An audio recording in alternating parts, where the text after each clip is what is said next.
G'day, this is Captainoob, and this is the Beretta 96A1 pistol. This is another weapon from that Beretta mod that we looked at, with the flagship of this mod being the Beretta ARX 160. So yeah, this is going to be a very high quality weapons mod with heaps of attachments, so let's quickly get into them. Now first of all, we've got the receivers, which the best you can do with this is a staggering 507 damage for a pistol. So yeah, this thing isn't screwing around there.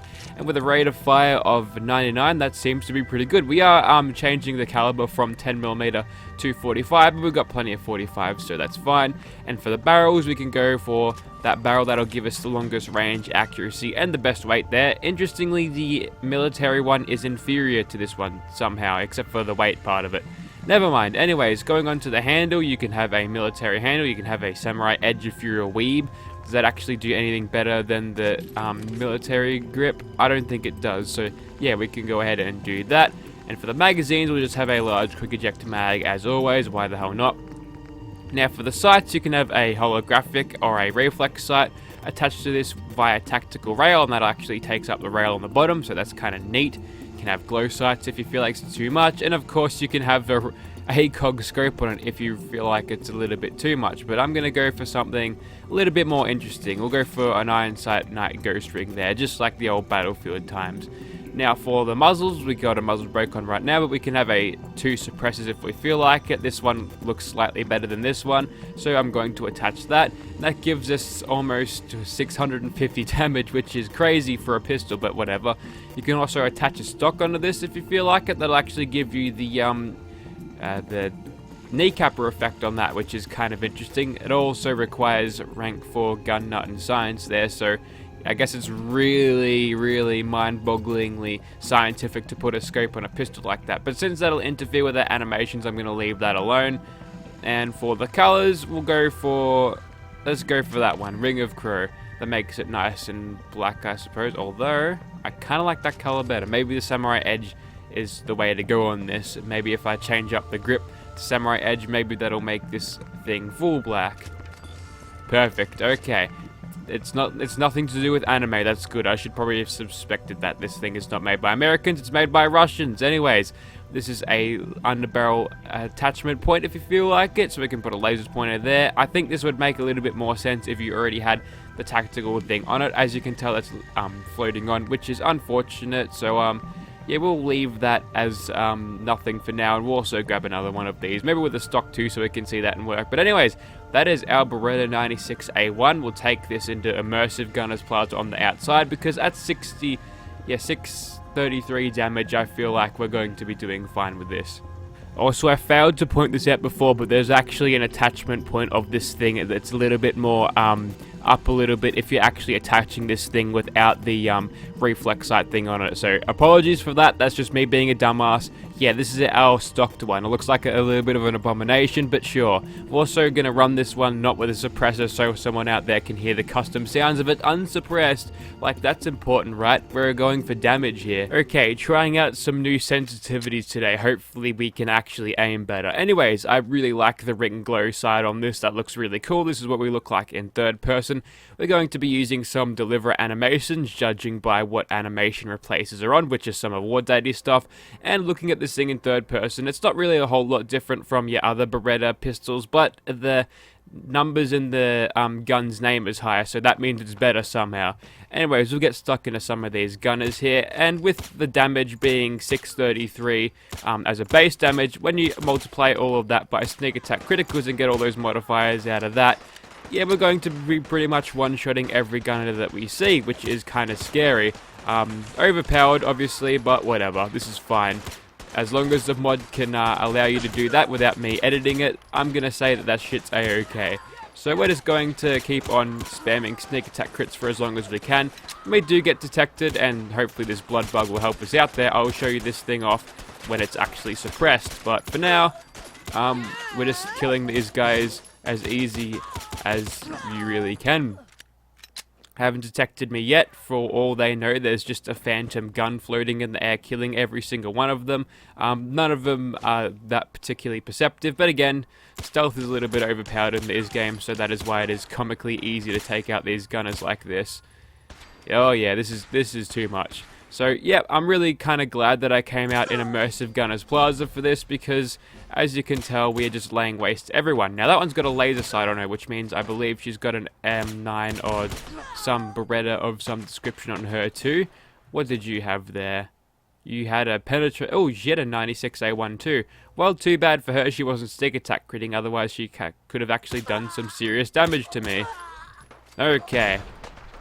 Now the Creation Club gunner comes near, we'll just finish her off. And you know what, we'll just bring out our non-suppressed one now so you all can hear the sound this makes whilst unsuppressed. Sounds pretty good. Now the reflex sight or the EO tech on top of this is a little bit too big for my liking, and when you do fire this thing, it sort of kicks up in your face, so it's a little bit of a problem if you want to get multiple shots all on the one target. And also, if I could actually pick my targets properly, I could kill these guys more efficiently. So yeah, make sure you actually finish off targets when you start shooting at them. That usually helps, right?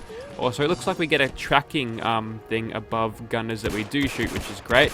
Also, you've probably got an M9 on you. I keep calling them M9s. Thanks, Battlefield. Also, I see you over there. Let's crit you in the face. Yeah, that'll kill you instantly. Good stuff.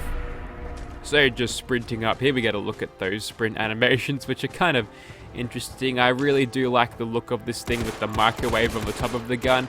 Maybe it's a little bit excessive, but whatever.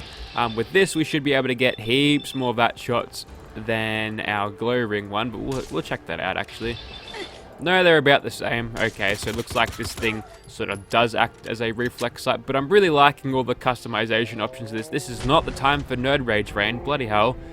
Well, that's a nerd rage rather wasted, but you know what, we could probably get a little bit of that health back whilst killing these gunners here if I do this quickly enough. Thankfully we've got quick lock picking on, so we can easily open this door up in slow motion, one shot those guys, and we'll shoot this door until this guy dies.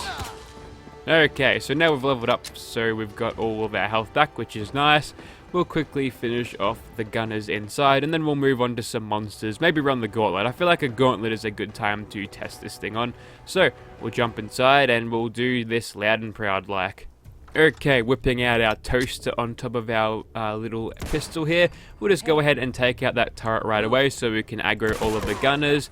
And then we'll go ahead... Oh, you've just been kneecapped. That's interesting. Ah yes, the laser sight does give us a chance to kneecap, which is not the best thing on a semi-automatic weapon, but the bonus does help sometimes there. As you can tell there, we got lucky enough to kneecap that other gunner, which was nice. So we'll go ahead and take out these turrets in one shot. And this legendary gunner, she should go down nice and easily. We'll try to nail some headshots on her to get that extra damage. Very nice. And we'll just hip fire these ones because they're nice and close. And then we'll have enough bullets left for a nice clean reload. So at 24, that's the same as you'd get from a 10mm pistol with its extended mags. But yeah, that's a pretty good amount. Since we're not firing this as fast as we would a 10mm pistol, to get a little bit more longevity out of the magazine size too. There is no excuse for me getting sneak attack criticals in here, and excuse me, I'm burping a little bit here. I've had too many carbonated drinks lately in the form of rum tins. I'm a responsible drinker. Never mind. Okay, we'll just go ahead and finish off the rest of these gunners here, including Captain Bridget. You did well the other day in my stream, Captain Bridget. You were the second last one to die. But, yeah, I guess as soon as you run out of ammo in a zombie apocalypse, you're pretty much boned. Oh, yes, that's doing well there. Right, we'll quickly jump down here. That's only a basic gunner, so you can die quickly. Although you got a nasty stagger on me with that gun bash there. That's something I like about wearing power armor. Cheap shit like gun bashes don't stagger you all over the place, which is nice. Also, it's interesting that a gun bash will stagger you, but being shot doesn't. So you can be shot multiple times and not ever be staggered, but a measly gun bash on the noggin will bloody knock you back like there's no tomorrow. Okay, we're almost done with here, and I do believe we are done here. Almost clocking 1k on that turret with the stick attack crit there. So that's a pretty good fight there for an unsuppressed 96 Beretta gun. So yeah, pretty good. We'll run the gauntlet now, and we'll take out Gerald very, very easily indeed, I reckon. Okay, let's run the gauntlet and turn the bloody fans on so my computer doesn't overheat. Yes, even in the winter my computer loves to heat up whilst playing Fallout 4. But anyways, we'll go over to our suppressed one and we'll ignore Gerald for now. You know what? Actually, he's coming my way. He's getting a little bit too close, to be honest. You know what? This is a good time to test this bad boy out in VATS, because we did see before that it was super duper. Holy, yeah, you can get so many shots with this in VATS, but you know what? He's in a state of half sort of caution now and an aggroed state because he's chasing those gunners down, so goodbye sneak attack criticals. We had one, but this is going to elongate the fight a little bit now. Now he's gone ahead and mutated, and now he's following me, and we're probably going to die very soon. Yep, he's gone for a stomp there, and if we can quickly run across here, maybe intercept these raiders here, he'll get distracted, and hopefully when he's doing that we can go back to, oh god, okay. This fight hasn't gone all that well, but we can hope that we get lots of sneak attack crit damage on him. No, there's going to be no sneak attack crits, but the critical damage seems to be doing well. 1700 there, which is pretty scarily good for a pistol. Now, the thing about this pistols in Fallout 4 is they don't have the best range. That is why Gunslinger actually boosts your range with pistols as you go through the subsequent upgrades of that. So that's nice. He's going to stomp and... yeah, okay. Thank you, Mysterious Stranger. That was useful. Now, quickly exit that, please. And run! Run, Raine, run. And we might have to visit these synths again, apparently. That's fine. We could take those guys out quickly, but... yes, if we were constantly sneak attack critting Gerald there, I'd have... yeah, he'd be dead by now, obviously, but now he's running off in that sort of direction.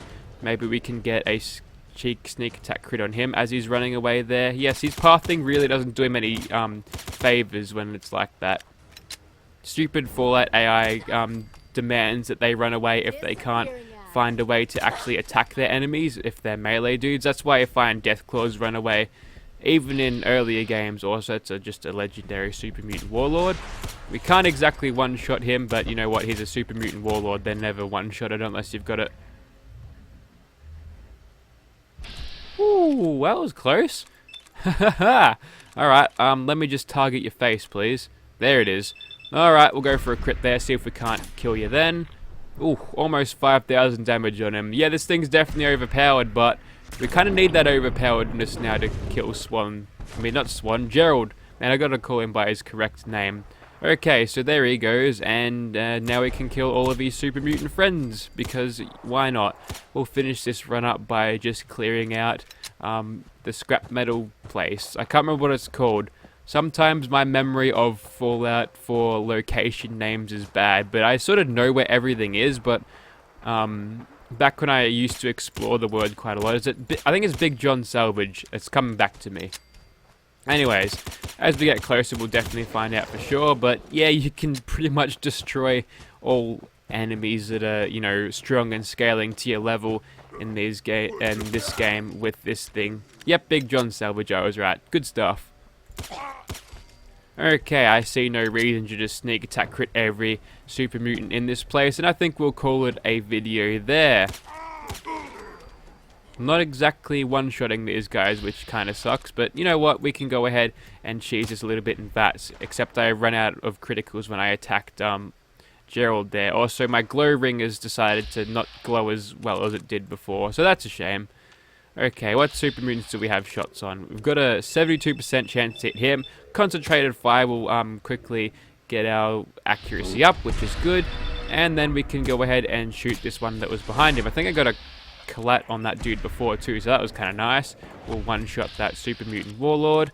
We'll quickly wall hack that glowing doggo dude. And then we can go back to shooting this guy. We've got an 86% chance all the way over here, which is staggeringly accurate for pistols at this range. But again, boosting the range beyond what vanilla weapons get, and you'll get even more boost to the range with Gunslinger, which is crazy. Also, nice penetrating perk going in there. Although I'm gonna doubt that 45 ACPs can punch through brick walls like that, but sure, I'll run with it. If Fallout 4 says that's okay, then Todd's a ballistics expert, and he knows exactly what he's doing with those perks. So I think we're done camping up here with our hidden mode on, so we'll just go ahead and see if we can't aggro the rest of them. We'll go loud and proud for a second, just so we can get these guys nice and cautioned, and even with out the sneak attack criticals, we can kill these guys so quickly that it feels to me that this thing is balanced to more along the lines of the modern firearms mod, where everything's overpowered to simulate actual realistic ballistic damage, where you can't tank 35.56 bullets if a gunner shoots you at point blank range. No, that stuff doesn't fly. You gotta wear power armor on that if you want to be successful, and not whatever this is. I don't think this is quite as protecting as you'd like it to be. Anyways, I'm seeing some numbers over there. I think that's the settler that sits too close to the radiation, and they will die eventually if the bugs don't get them first. You know what? Let's take out these stupid bugs. Why the hell not? So we get a little bit of nice zoom on this particular reflex sight there, so that's pretty good. Also, taking out the bloat flies is fun because they dance around a little bit. It's like shooting. It's like a difficult little shooting range task here that you could really do well with if you want to actually increase your aim. But yeah, shooting unpredictable targets is kind of fun. But there you have it. That was the Beretta 96A1. Also, I think that synth just got decked by a bloody wasp, so good job. We'll go ahead and crit that dude there. Yeah, that'll kill him in one. Is that Wastelander? Yes, it is. Good job. So they do get killed easily. That's like the worst place to sit. I'm not even sure why they're there. That's like, maybe Wastelanders are stupid. But if you'd like to see this thing in your game, I'll see if I can find a link to this thing on the Fallout 4, not on the Fallout 4, the Mod Piracy Discord channel, because yeah, this is where I got it from. I think this is one of those weapons that are locked behind a paywall, and they don't really like that, and that is how I got this thing. And if it is stolen assets, that's unfortunate, but this is the kind of mod that is that high quality that maybe it should be on the Creation Club and worth paying for, but who knows? That's a discussion for another day. I'm going to shut my mouth now and end the video. Thank you for watching, guys.